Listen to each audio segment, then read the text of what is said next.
পদত্যাগের পর ফ্যাসিস্ট প্রধানমন্ত্রী শেখ হাসিনা দেশ ছেড়ে এখন ভারতে অবস্থান করছেন। দেশি বিদেশি সংবাদ মাধ্যম থেকে জানা যায়, পদত্যাগ ও দেশ ছাড়ার জন্য শেখ হাসিনা মাত্র ৪৫ মিনিট সময় পেয়েছিলেন।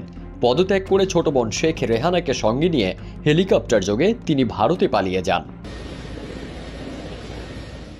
৫ আগস্ট সন্ধ্যার দিকে ভারতীয় সংবাদ মাধ্যমগুলো জানায়, ঢাকা ছেড়ে শেখ হাসিনা হেলিকপ্টারে ত্রিপুরার আগরতলায় যান। সেখান থেকে তাকে বহনকারী বাংলাদেশ বিমান বাহিনীর একটি বিমান দিল্লির কাছাকাছি গাজিয়াবাদের হিন্দন বিমান ঘাঁটিতে অবতরণ করে।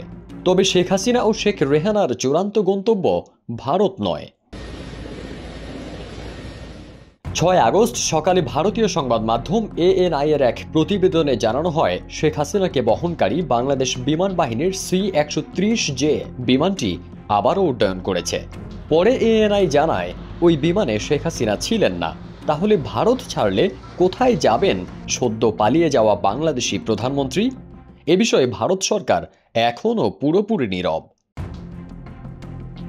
এদিকে বিভিন্ন সংবাদ মাধ্যম ও গণমাধ্যমের বরাতে জানা যায়, শেখ হাসিনা যুক্তরাজ্যে আশ্রয় চাইলে যুক্তরাজ্য তাকে ফিরিয়ে দেয়। পরিকল্পনা মাফিক তিনি ব্রিটেনে যাবার চেষ্টা করছেন। তবে এটা নিয়েও এখন পর্যন্ত ধোঁয়াশাই রয়ে গেছে। ফ্যাসিস্ট সরকার শেখ হাসিনার আত্মীয় স্বজনদের মধ্যে ভাগ্নি টিউলিপ সিদ্দিক বর্তমানে যুক্তরাজ্যের ক্ষমতাসীন দল লেবার পার্টির MP। টিউলিপ যুক্তরাজ্য সরকারের সিটি মিনিস্টারের দায়িত্বে রয়েছেন। তিনি স্বৈরাচার হাসিনার বোন শেখ রেহানার মেয়ে। আর শেখ হাসিনার মেয়ে সাইমা ওয়াজেদ পুতুল কর্মসূত্রেই থাকেন দিল্লিতে। অন্যদিকে শেষ সময়েও অতিরিক্ত বল প্রয়োগ এবং আরও রক্তপাতের মাধ্যমে ক্ষমতা ধরে রাখতে চেয়েছিলেন শেখ হাসিনা। দেশ ছাড়ার আগে ৫ আগস্ট সকাল 10:30 থেকে প্রায় 1 ঘন্টা রাষ্ট্রীয় বিভিন্ন বাহিনীর শীর্ষ কর্মকর্তাদের চাপ দিয়েছিলেন তিনি। তবে পরিস্থিতি যে একেবারেই নিয়ন্ত্রণের বাইরে, সেটা তিনি কিছুতেই মানতে চাইছিলেন না।